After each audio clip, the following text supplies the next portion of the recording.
Pelo modo como Deus nos criou, estamos sempre querendo saber a razão das coisas, ou qual o benefício que nos trarão, para que nos sintamos motivados a realizá-las. E embora talvez não gostemos disso, não é fácil mudar essa nossa maneira de ser. Se tivéssemos percepção dos benefícios que a oração pode trazer, estaríamos orando muito. O incentivo opera com base no desejo. Para uma pessoa orar, ela precisa aprender a querer orar. Para chegarmos a orar de forma como a Bíblia determina que oremos, temos que cultivar um grande desejo de orar. E como se pode cultivar um forte desejo de orar? É a pergunta nessa noite, meus irmãos e irmãs. Precisamos enxergar claramente os benefícios temporais e eternos da oração. Examinando a palavra de Deus, a Bíblia Sagrada, encontramos orações poderosas. Vemos Moisés no seu ministério, um homem que tinha grande poder em oração e possuía uma forte autoridade para falar não somente aos inimigos de Deus, mas também ao povo dele. Foi pela oração dele que o Egito foi assolado por pragas. Pela sua oração, o Mar Vermelho se abriu diante de Israel. E como ele conseguiu esse poder na oração? Ele simplesmente cultivou uma vida de oração. Josué foi outro que viu a mão de Deus operar poderosamente através dele e de seu ministério. Ele sabia qual era a vontade de Deus e suas estratégias para as batalhas. E foi assim que cidades fortificadas caíram diante de seu exército, um exército todo construído de homens destreinados. Como Josué conseguiu tanto poder junto a Deus? Ele aprendera a orar. Enquanto Moisés estava no monte, ele passava a noite no sopé da montanha, em oração também. E quando Moisés morreu, Deus já contava com um líder treinado, que estava familiarizado com a oração. Davi também foi um homem dedicado à oração. Quando ele foi ungido rei de Israel, Saul ainda estava no trono.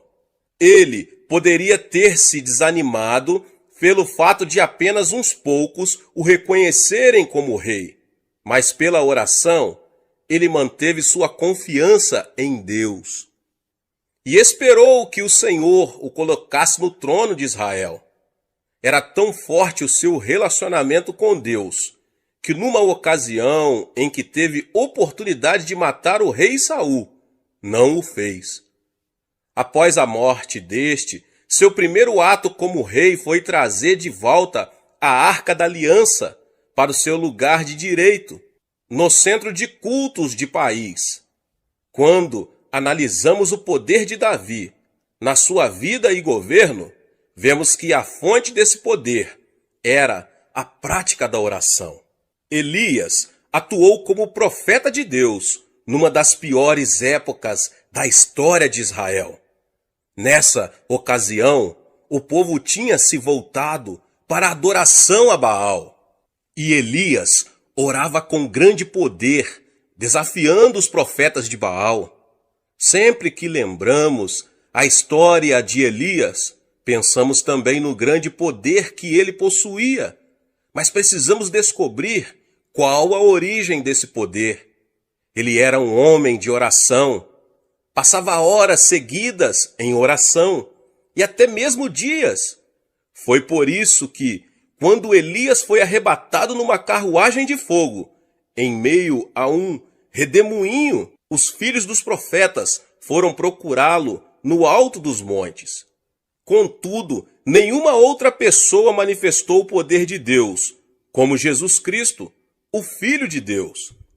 Antes mesmo de iniciar seu ministério público, ele passou muitas horas em oração ao Pai. Sabemos que passava longos períodos a sós com o Pai. Está aí a origem de seu poder. Ele não poderia fazer nada, a não ser que o Pai o revelasse a ele. Você está cansado das orações sem poder que saem de seus lábios?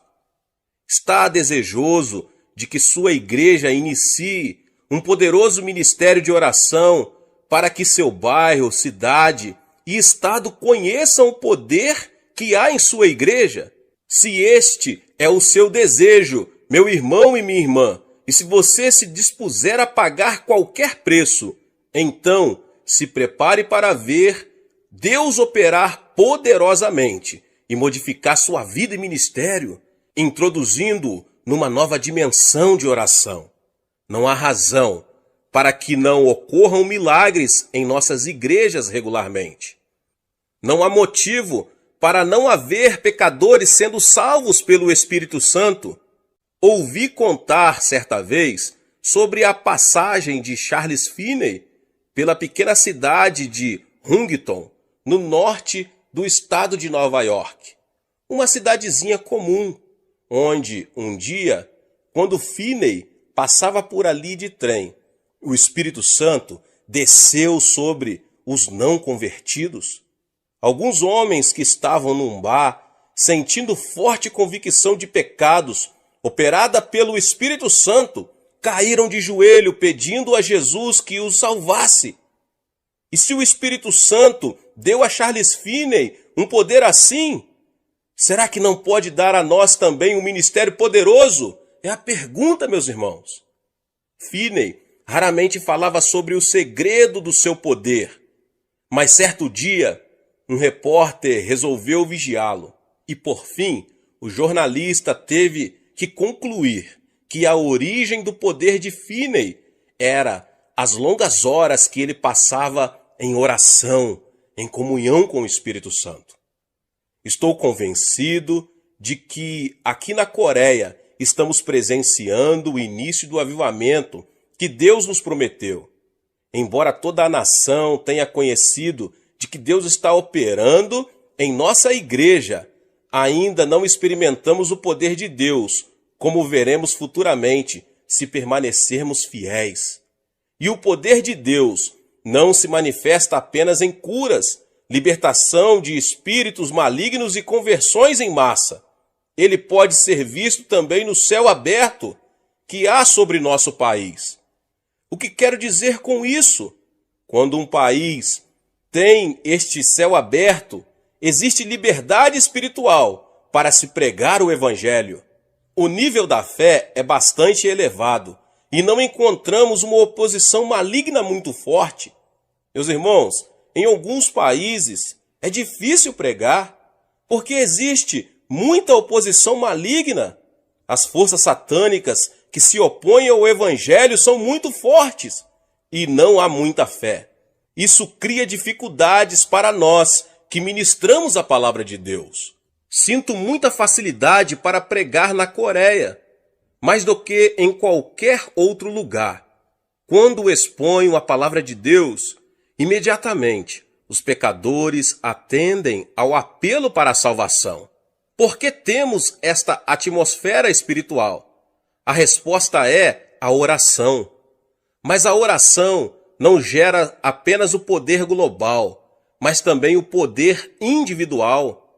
Em meu ministério pessoal, aprendi a depender sempre do Espírito Santo. Não é pela força ou poder pessoal que realizamos grandes coisas para Deus, mas sim pelo poder do Espírito Santo. E na medida em que ia aprendendo a caminhar, sempre na dependência do Espírito Santo, via o poder de Deus. Como eu poderia pastorear uma igreja de quase 400 mil membros e ainda fazer viagens a diversos lugares do mundo, quase que mensalmente, realizando conferências sobre o desenvolvimento da igreja? Como poderia ter tempo para um programa de televisão que vai ao ar em 3 continentes? A resposta é o poder que me vem do Espírito Santo, já que dediquei minha vida à oração. Constantemente, as pessoas vêm ao meu gabinete para que orarmos por elas. Tenho visto aleijados caminharem, cegos enxergarem e paralíticos saltarem de sua cadeira de rodas pelo poder de Deus. Será que tenho alguma coisa de especial? Como eu já disse, Deus não tem filhos prediletos. Todos nós podemos ter poder através da oração, se nos dispusermos a pagar o preço. Mas precisamos mudar de atitude se quisermos ter esse tipo de poder espiritual. No Evangelho de Mateus, Jesus faz uma declaração revolucionária com relação à atitude necessária para se gerar poder espiritual. Algumas pessoas foram falar com ele a respeito de João Batista depois que este fora preso. Jesus falou da posição peculiar de João em seu reino quando disse: em verdade vos digo, entre os nascidos de mulher, ninguém apareceu maior do que João Batista, mas o menor no reino dos céus é maior do que ele. Como um filho de Deus que pertence ao reino dos céus pode transformar-se maior que João Batista? No verso seguinte, ele revela qual deve ser a atitude certa para se cultivar poder espiritual. Desde os dias de João Batista até agora, o reino dos céus é tomado por esforço, e os que se esforçam se apoderam dele. Mateus 11, 12. É preciso esforço, instância na oração, para que se tenha o poder de Deus. Essa instância se evidenciará na disciplina, pois obter poder pela oração é coisa que exige tempo. Por isso, temos que estabelecer prioridades no uso de nosso tempo. As coisas como se aglomeram ao nosso redor, impedindo-nos de dedicar à oração o tempo necessário para o cultivo do poder espiritual. Mas, se tivermos a atitude certa, pela graça de Deus, poderemos obter esse prêmio: orar com poder. Deus abençoe a vida de cada um dos irmãos que ouviram essa palavra.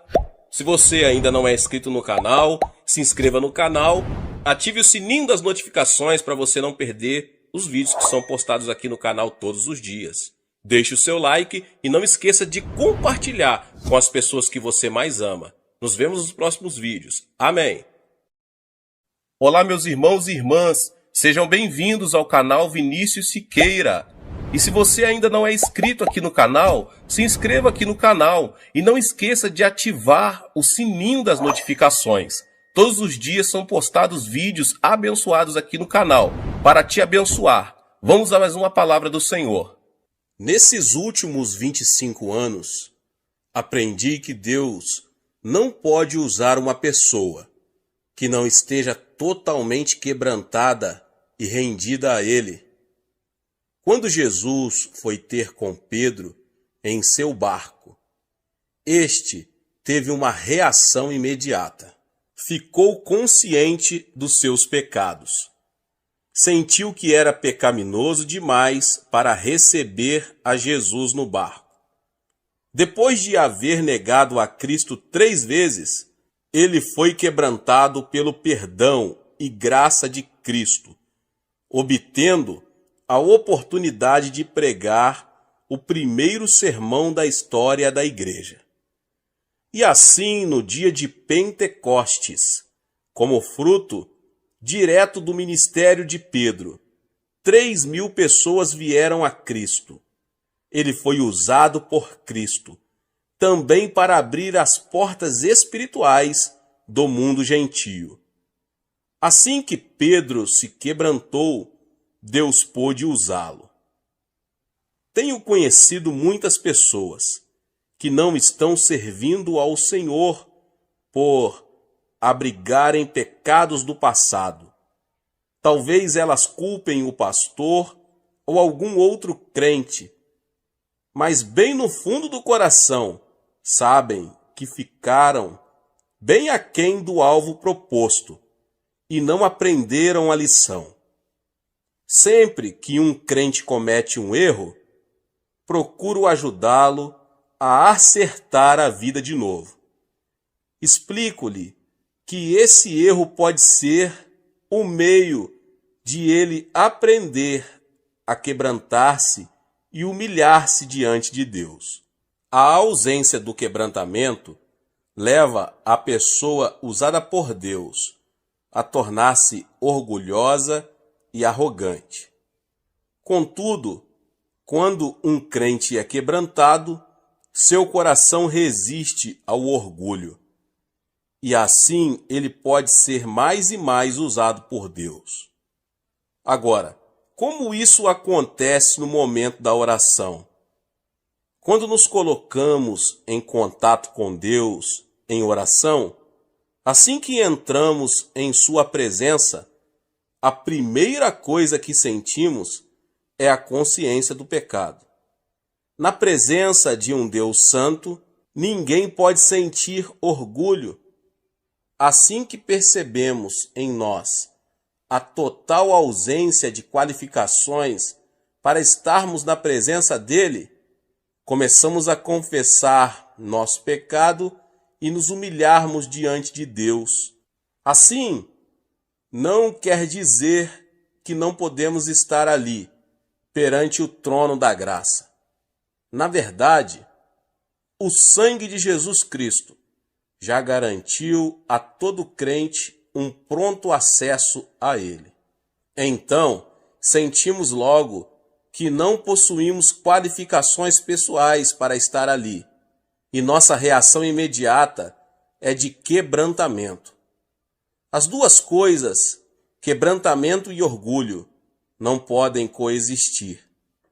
O mais notável é que quando entramos na presença de Deus, tornamo-nos conscientes de reações, atitudes e atos que talvez até tenhamos esquecido. Assim como Pedro não podia suportar a presença de Cristo em seu barco, devido ao reconhecimento de seu próprio pecado, assim também nós, diante de sua santa presença, tornamo-nos conscientes de nossa profunda carência espiritual. A reação natural seguinte, quando estamos na presença de Deus, é o desejo de sermos perdoados de nossos pecados. Isso acontece comigo. Eu posso ter praticado um ato insignificante sem o perceber. Contudo, assim que inicio meu momento de oração, o Espírito Santo me mostra aquele ato e começo a desejar o perdão da libertação. Alguém pode achar que isso é muito difícil, mas vamos nos lembrar de que agora temos um renovado desejo de orar. Agora exercitamos um tipo de esforço contra a carne e o orgulho. Estamos aprendendo a andar no espírito suave e respeitosamente. Nesse momento, eu gostaria de dar mais ênfase à importância de se andar respeitosamente com o Espírito Santo, pois o Espírito Santo é um ser nobre. Quando vivemos perante o Espírito Santo em respeito, acostumamo-nos à constante presença do Senhor. E essa presença constante do Senhor efetuará duas mudanças muito importantes. A primeira é quebrantamento e a segunda é submissão. Mas antes de examinarmos as Escrituras para ver os exemplos bíblicos de quebrantamento e submissão, quero narrar minha experiência pessoal com relação a essas importantes atitudes. Deus nunca escolheu pessoas perfeitas para realizar sua perfeita vontade. Isso está claro quando vemos que ele escolheu pessoas como Jacó e o rei Davi. Isso fica claro também quando ele me escolheu. Minha inclinação natural é de seguir meu próprio caminho. Contudo, nem sempre os caminhos do Senhor são os meus caminhos. Então, um dos dois tem que ceder. Assim sendo, meu papel é sempre ceder à orientação do Espírito Santo, que me foi dado para me guiar e dirigir nos caminhos de Deus. O Espírito Santo é o Consolador. Então, este Consolador pode deixar-nos bem incomodados, se não estivermos dispostos a seguir nos caminhos de Deus. E como o Espírito Santo consegue nos manter obedientes ao Pai Celestial, mantendo-nos quebrantados. Para que uma pessoa seja quebrantada, primeiro é preciso que ela esteja inteira. Quando Deus escolheu Davi, ele era íntegro em si mesmo. Poderia ter sido um excelente pastor a cuidar do rebanho de seu pai. Contudo, Deus tinha mais para ele. Ele seria o próximo rei de Israel. Mas não era só isso, seria também profeta. Suas profecias dariam as mais claras indicações da obra que o Messias realizaria. Mas ele não seria apenas rei e profeta, seria também sacerdote. Ninguém, além do sumo sacerdote, poderia entrar na presença de Deus no tabernáculo. E, no entanto, Davi entrou na santa presença e não morreu. Davi foi um perfeito tipo de Cristo, como rei, profeta e sacerdote. Quando analisamos a vida de Davi, vemos que ele cometeu o mais horríveis pecado. Ele cometeu adultério e assassinato. Embora Davi tenha pagado pelo seu pecado e ainda está pagando, pois as pessoas ainda fazem menção de seu erro, a advertência de Naamã serviu para que ele deixasse de seguir seu próprio caminho. Isso não quer dizer que nós também temos que pecar para sermos quebrantados. Não devemos tentar a Deus abusando da sua graça. Então, quando andamos em sua presença, o Espírito Santo vai mantendo um registro atualizado de nossa conduta. E se quisermos caminhar constantemente em sua presença, temos que permanecer quebrantados e humildes de coração. Viver dessa maneira é andar em sinceridade diante de Deus e de seu povo. Em nossa sociedade oriental, faz parte dos nossos costumes nunca humilhar um líder diante de seus liderados. O povo não gosta desse tipo de coisa. E próprio líder o evita a qualquer custo. É o que chamamos de perder a dignidade. Contudo, o Espírito Santo está removendo nossos costumes naturais e tem me levado a ser sincero e totalmente aberto perante minha gente. Lembro-me de uma vez em que tive vontade de morrer, em vez de confessar para a congregação algo que tinha feito e que não agradava a Deus. E, no entanto, esse fato veio a consolidar a confiança que existe entre mim e meu povo, e que já dura mais de 25 anos. Vemos esses princípios claramente explícitos em Tiago.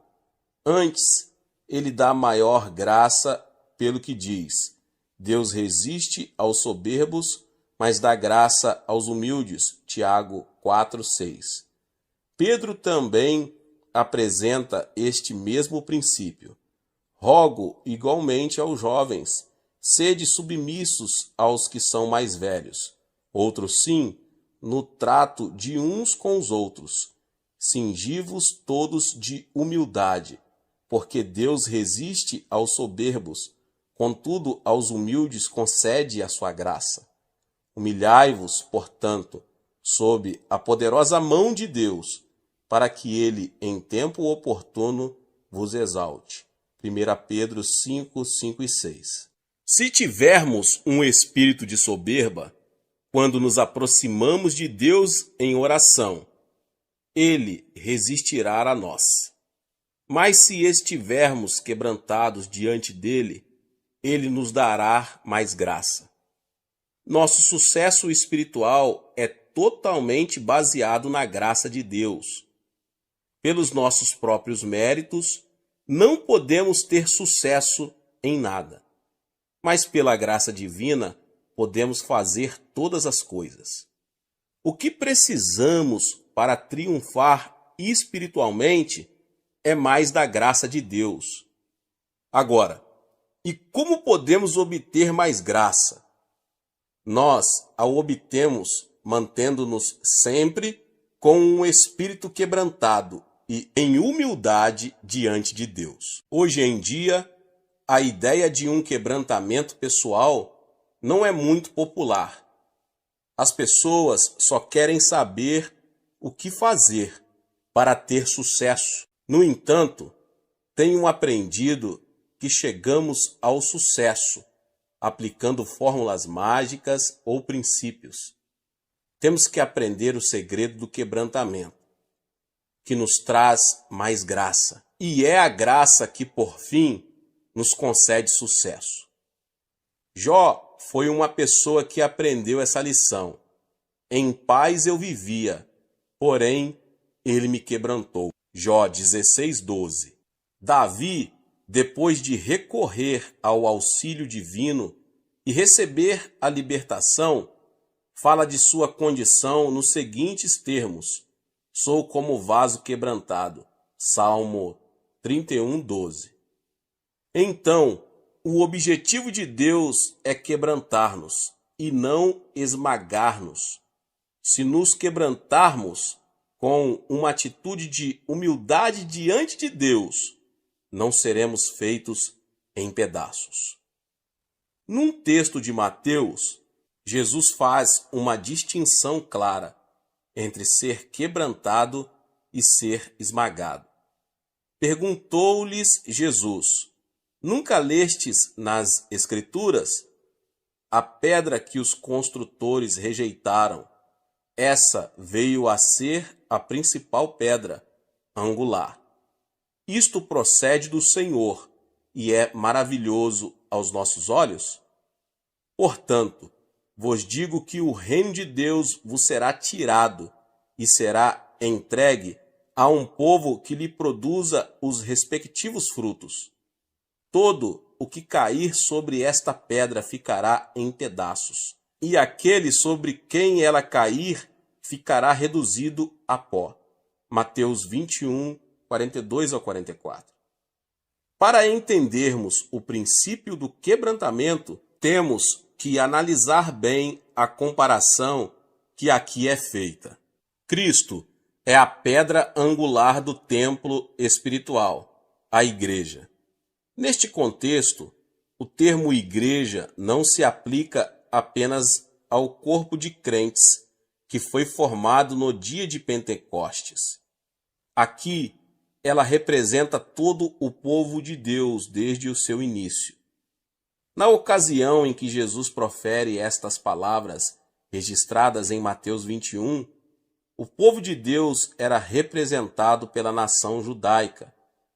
Jesus Cristo constitui a parte mais importante desse edifício, cujas pedras são os membros. Ele é a pedra angular, isto é, a pedra que mantém unido o prédio. O plano de Deus era ter um edifício espiritual que pudesse conter sua glória de maneira correta. Mas, ao rejeitar o Messias, Israel perdeu o direito de se ter este edifício espiritual. Por isso, Deus está edificando um novo prédio por meio da igreja. Cada um de nós é uma pedra viva desse templo espiritual. Quando somos salvos e retirados do mundo, tornamo-nos essas pedras que precisam ser lavradas para que possam atuar em harmonia com a vontade de Deus. Quando um construtor edifica um prédio de pedras, ele dedica muito tempo à preparação das pedras, dando a cada uma sua forma própria para que se encaixe no lugar certo. Se houver uma pedra muito difícil de ser preparada, ou se essa pedra se recusa a ser trabalhada para ganhar a forma certa, não tem valor para o construtor. O quebrantamento a que Deus nos submete não tem por objetivo aniquilar-nos, mas preparar-nos de forma a sermos devidamente usados por Ele, para os fins aos quais Ele nos destinou. Se resistirmos aos propósitos de Deus, o resultado é o esfalecimento, ou melhor, tornar-se inútil no plano geral de Deus. Então, é muito importante que vivamos em quebrantamento diante de Deus. Contudo, gostaria de reiterar aqui que isso não significa viver em fracasso ou cultivar uma imagem própria negativa. Lembremos que foi Deus quem nos escolheu. Somos muito importantes. Então, à medida que vamos aprendendo a viver na presença do Espírito Santo em oração, iremos cultivando, como um fruto natural dessa vivência, uma atitude de quebrantamento, pela qual Jesus, o construtor, pode completar sua obra em nossa vida. Como é bom saber que Deus está moldando nossa vida para sermos usados em seus eternos propósitos. Que paz gozamos quando compreendemos que todas as coisas operam no sentido de um objetivo eterno. Nada acontece por acaso. Tudo opera para o nosso bem eterno. Glória ao Deus vivo. Depois do quebrantamento, vem a submissão, junto com uma rendição incondicional de nosso ser a Deus, vem uma total submissão à sua vontade. E eu gostaria de salientar bem aqui que isso não implica assumir uma atitude passiva. A submissão significa que desistimos de nosso direito natural de fazer aquilo que queremos, rendendo-o ao nosso Senhor, o Rei dos Reis e Senhor dos Senhores. Devemos compreender também que o quebrantamento e a submissão não são fins em si mesmos, são apenas meios utilizados para se alcançar um fim, que é sermos instrumentos eficazes nas mãos de Deus, usados por Ele para conseguirmos o avivamento e o crescimento da igreja. Algumas pessoas no passado cometeram o erro de achar que o quebrantamento e a submissão a Deus eram fins em si mesmos, e não meios para se atingir um fim maior. Isso levou muita gente a recolher-se em mosteiros para viver uma vida santa, que na verdade não modificava a sociedade que o cercava. A santidade não deve levar-nos a nos afastar-nos do mundo, mas deve fortalecer-nos para que possamos ser testemunhas eficazes de Cristo perante o mundo. É muito fácil nos retirarmos do mundo, afastando-nos dos desafios que ele apresenta à igreja hoje. Então, o objetivo de Deus ao quebrantar-nos e levar-nos à submissão a ele é exatamente dar-nos o preparo necessário para enfrentarmos esses desafios. Minha igreja fica a poucos metros do Congresso Federal e muitas vezes os membros do governo nos pedem para orar sobre questões que afligem toda a nossa nação. Não me afastei dos problemas sociais e econômicos que Deus colocou à minha frente. Todavia, tenho procurado estar bem quebrantado e submisso a Deus, para que possa conhecer claramente a intenção dele em cada uma dessas situações e problemas. Deste modo, meu país, uma nação eminentemente não cristã, pode ficar a par da vontade de Deus. Deus abençoe sua vida, você que ouviu essa palavra. Talvez você chegou aqui pela primeira vez e ainda não é inscrito aqui no canal. Se inscreva no canal e ative o sininho das notificações.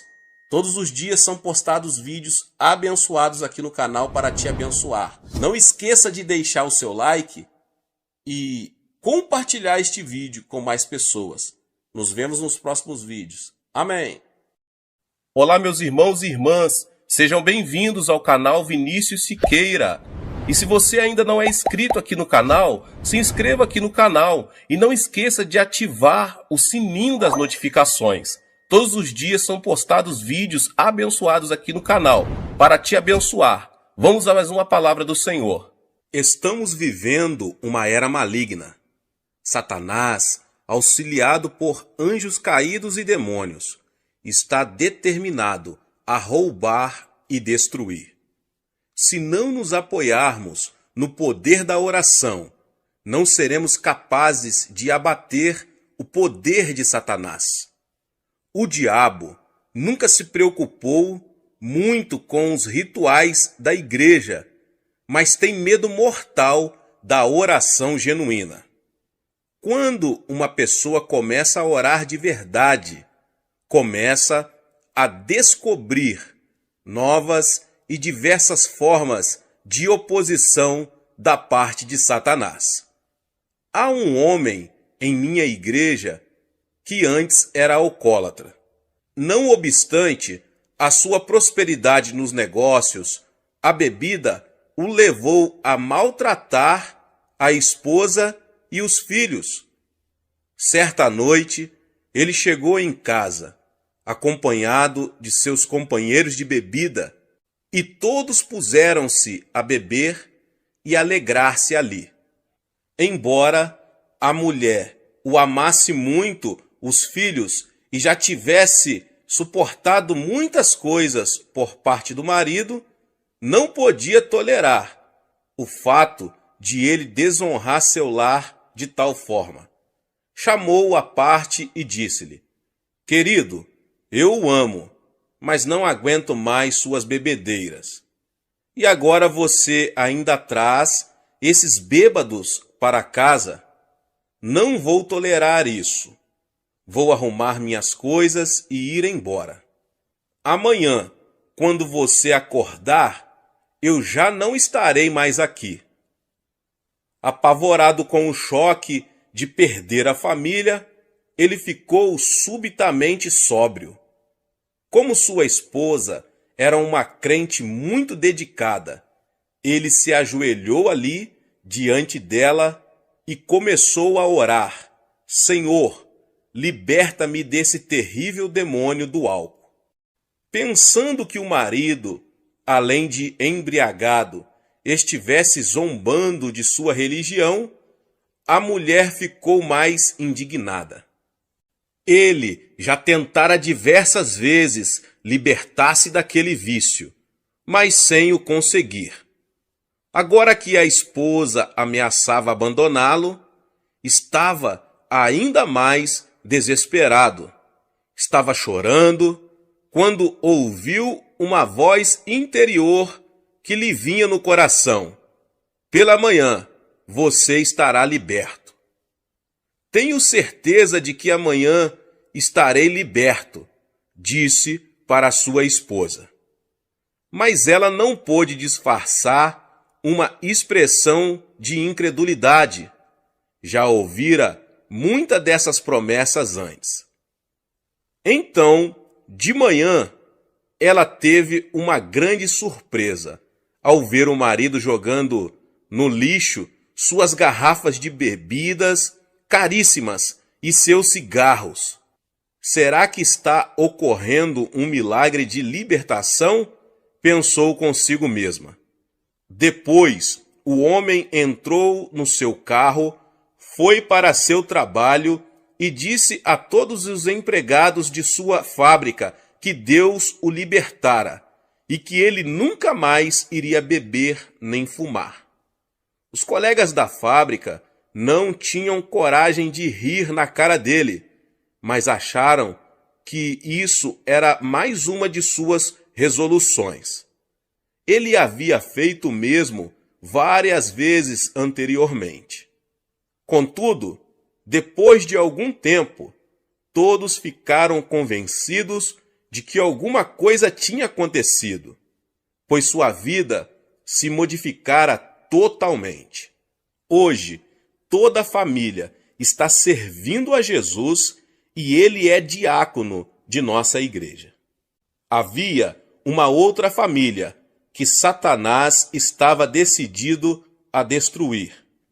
Contudo, através de muita oração e persistência, a esposa conseguiu obter uma vitória completa e total. Satanás é mentiroso e o pai da mentira.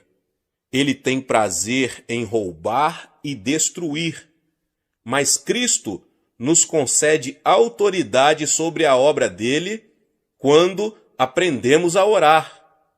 Para sabermos como a oração pode desbaratar o poder de Satanás, quando ele estiver operando em nossos amigos e entes queridos, precisamos entender o que a Bíblia ensina sobre ele. Sendo o dirigente do louvor celestial, Satanás tinha o acesso a Deus.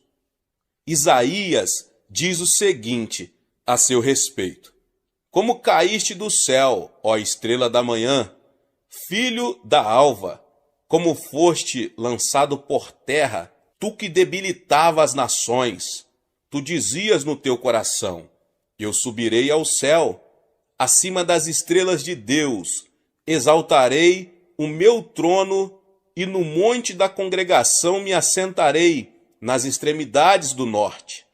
Subirei acima das mais altas nuvens e serei semelhante ao Altíssimo. Contudo, serás precipitado para o reino dos mortos, no mais profundo abismo. Isaías 14, 12 ao 15. E Ezequiel tem outras informações. Estavas no Éden, jardim de Deus. De todas as pedras preciosas te cobrias, o sárdio, o topázio, o diamante, o berilo, o ônix, o jaspe, a safira, o carbúnculo e a esmeralda. De ouro se te fizeram os engastes e os ornamentos. No dia em que foste criado, foram eles preparados. Tu eras querubim da guarda ungido e te estabeleci. Permanecias no monte santo de Deus, no brilho das pedras andavas. Perfeito era nos teus caminhos, desde o dia em que foste criado, até que se achou iniquidade em ti. Na multiplicação do teu comércio se encheu o teu interior de violência e pecaste, pelo que te lançarei profanado fora do monte de Deus e te farei perecer, ó querubim da guarda, em meio ao brilho das pedras. Elevou-se o teu coração por causa da tua formosura, corrompeste a tua sabedoria por causa do teu resplendor. Lancei-te por terra, diante dos reis te pus, para que te contemplem. Todos os que te conhecem entre os povos estão espantados de ti. Vens a ser objeto de espanto e jamais subsistirás. Ezequiel 28, 13, 17 e 19. Por esse texto, vemos que Satanás ocupava uma posição de grande proeminência no glorioso reino celestial de Deus. Mas por que ele deseja nos roubar e destruir? Deus criou o homem à sua própria imagem e lhe deu domínio. Satanás teve inveja da posição que o homem ocupava e desde o início tentou destruir essa criatura especial de Deus. Assim que Adão e Eva morreram espiritualmente por causa de seu pecado, Deus fez a seguinte promessa: porei inimizade entre ti e a mulher, entre a tua descendência e o seu descendente. Este te ferirá a cabeça, e tu lhe ferirás o calcanhar. Gênesis 3,15. Assim, Satanás sabe que sua derrota final e suprema virá por meio da humanidade. Examinando a história humana, vemos que ele tem tentado impedir que essa promessa se realize. Primeiro, ele tentou corromper a raça humana. Como se foram multiplicando os homens na terra e lhes nasceram filhas, vendo os filhos de Deus que as filhas dos homens eram formosas, tomaram para si mulheres, as que entre todas mais lhe agradaram. Então disse o Senhor: o meu espírito não agirá para sempre no homem, pois este é carnal, e os seus dias serão 120 anos. Ora, naquele tempo havia gigantes na terra, e também depois, quando os filhos de Deus possuíram as filhas dos homens, os quais lhes deram filhos. Estes foram valentes, varões de renome na antiguidade. Viu o Senhor que a maldade do homem se havia multiplicado na terra e que era continuamente mal todo o desígnio do seu coração. Então se arrependeu o Senhor de ter feito o homem na terra, e isso lhe pesou no coração. Porém, Noé achou graça diante do Senhor. Gênesis capítulo 6. O objetivo de Satanás era corromper a raça humana, para que o descendente da mulher, Jesus Cristo, não fosse puro. Desse modo, ele não poderia trazer destruição ao seu reino. Entretanto, Deus ainda contava com um homem que não havia sido corrompido. Somente uma família achou graça aos olhos de Deus. Assim, Noé foi o meio pelo qual toda a raça humana se salvou de uma destruição total e completa. Mas Satanás continuou com sua oposição, tentando destruir o povo de Israel. Depois fez tentativas para destruir o Cristo menino. Por fim, fez com que o Filho de Deus fosse pendurado numa cruz. Mas a cruz não significou o fim de Jesus, pois foi exatamente pela morte de nosso Senhor na cruz que ele derrotou a Satanás. E é pela morte e ressurreição de Jesus Cristo que nós também temos autoridade sobre Satanás e suas obras. Desse modo, somos mais que vencedores por meio daquele que nos amou. Como exercer essa autoridade em oração?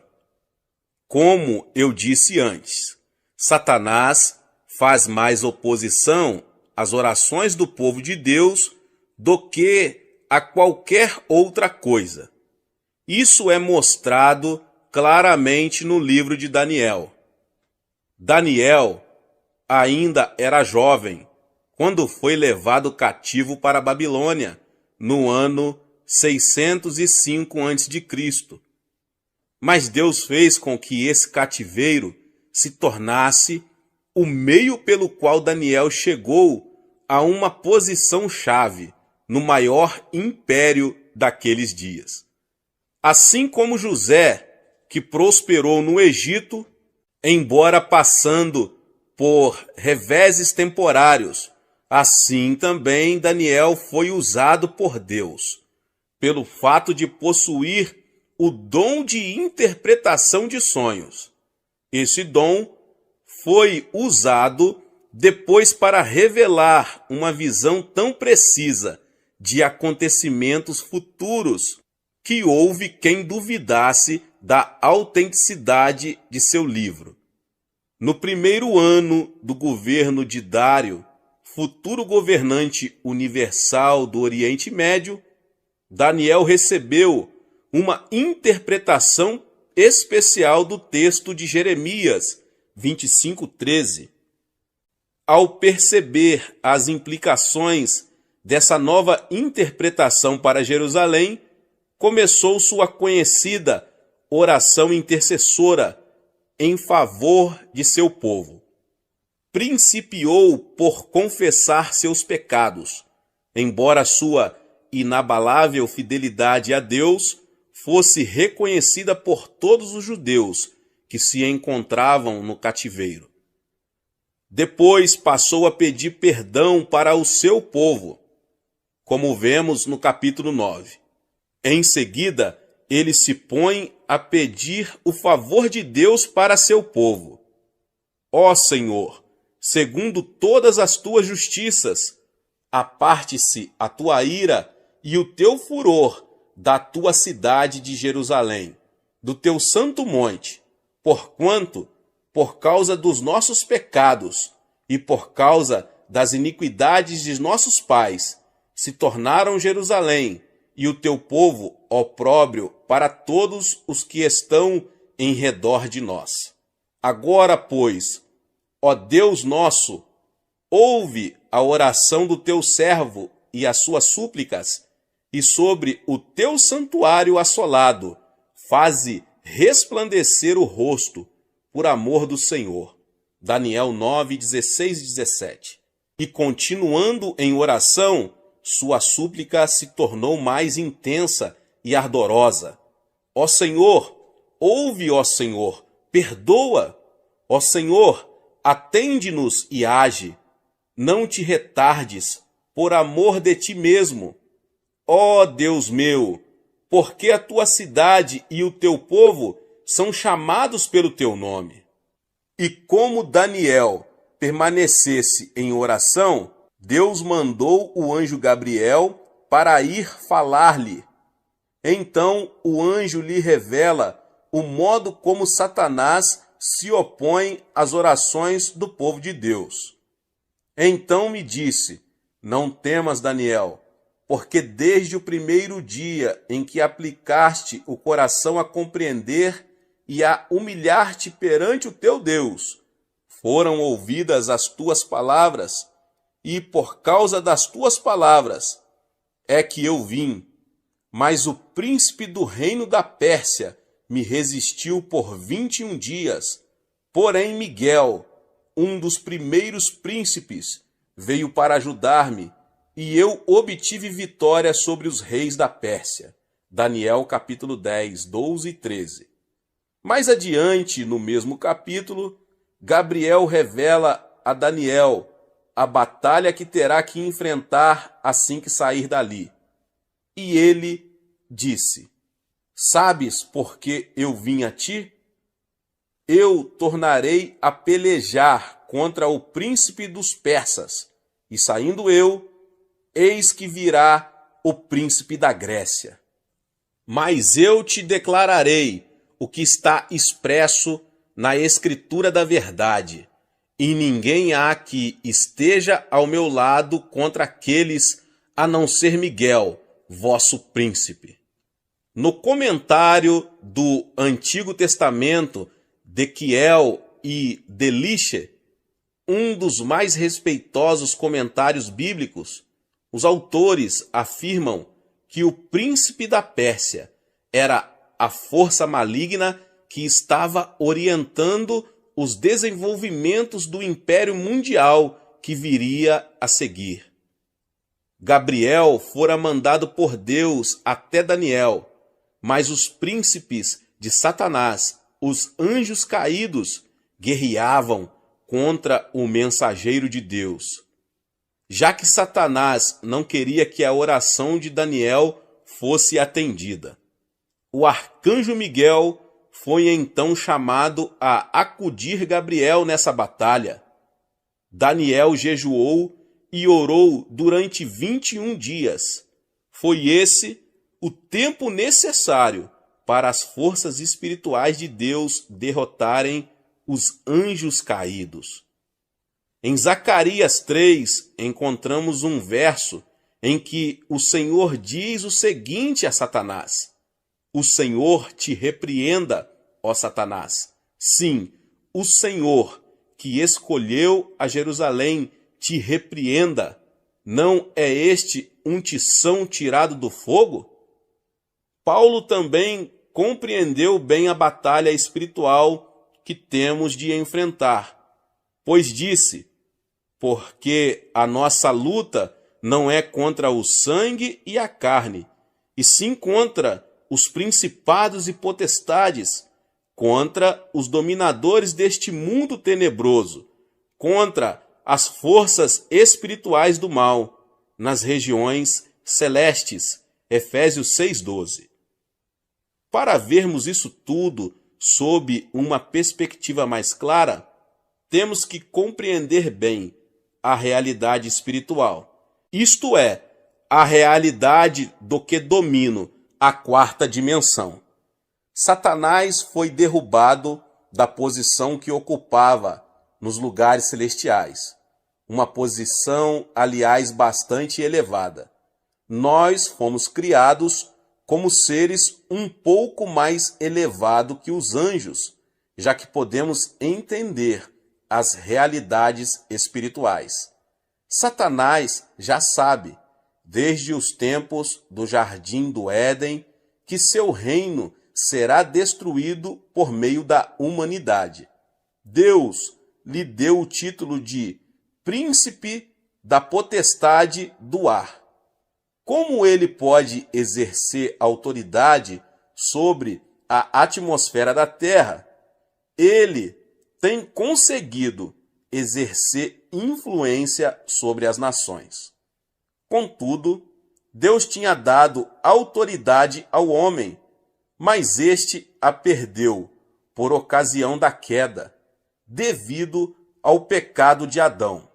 Entretanto, nunca houve uma época em que não houvesse uma testemunha de Deus no mundo. Seu povo sempre pôde exercer autoridade através da oração e intercessão. Depois, Cristo veio ao mundo e permitiu que os homens o julgassem e crucificassem.